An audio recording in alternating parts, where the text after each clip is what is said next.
garab istaagga qoysaska naftoodurayaasha u shahiiday difaaca dalka waa rugni ka mid ah tiirarka dowladnimada iyo ilaalinta xaqa daljiruhu ku leeyahay qarankiisa. madaxweynaha jamhuuriyadda federaalka Soomaaliya mudane Maxamed Cabdullaahi Farmaajo ayaana isbitaalka Yeldameeri ee magaalada Muqdisho ku booqday qoyska Rabbi ha u naxariistay marxuun Cabdinaasir Cabdulla Gacal oo ka tirsanaa ciidanka xoogga dalka oo toddobaadkan cusbitaalka ugu dhasheen laba wiil oo mataana ah.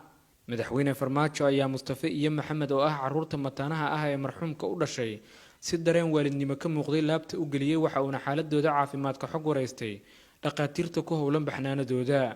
madaxweynaha jamhuuriyadda ayaa waalidiinta marxuun Cabdinaasir u sheegay in ubadkan ay leeyihiin dal iyo dawlad aan ilaabin dadaalkii aabahood hadda wixii ka dambeeyana noloshooda ay kafaala qaadaysa dawladdu.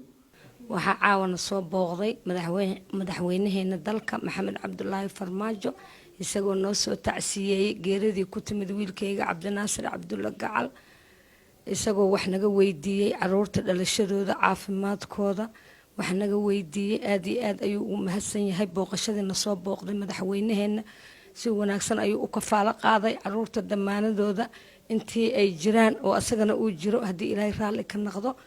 marka waxaan leeyahay madaxweyne aad iyo aad ayaa u mahadsan tahay boqolkiiba boqol booqashadii aana soo booqatay waa ku mahadsan tahay. allaha u naxariistay marxuun Cabdinaasir Cabdulla Gacal waxa uu ahaa haliyey nafta u huray difaaca dalkiisa 14 Agoosto 2019 kadib dagaal ciidamada qaranka iyo maleeshiyada al-shabaab ku dhex maray degmada Awdhiigle ee gobolka Shabeellaha Hoose.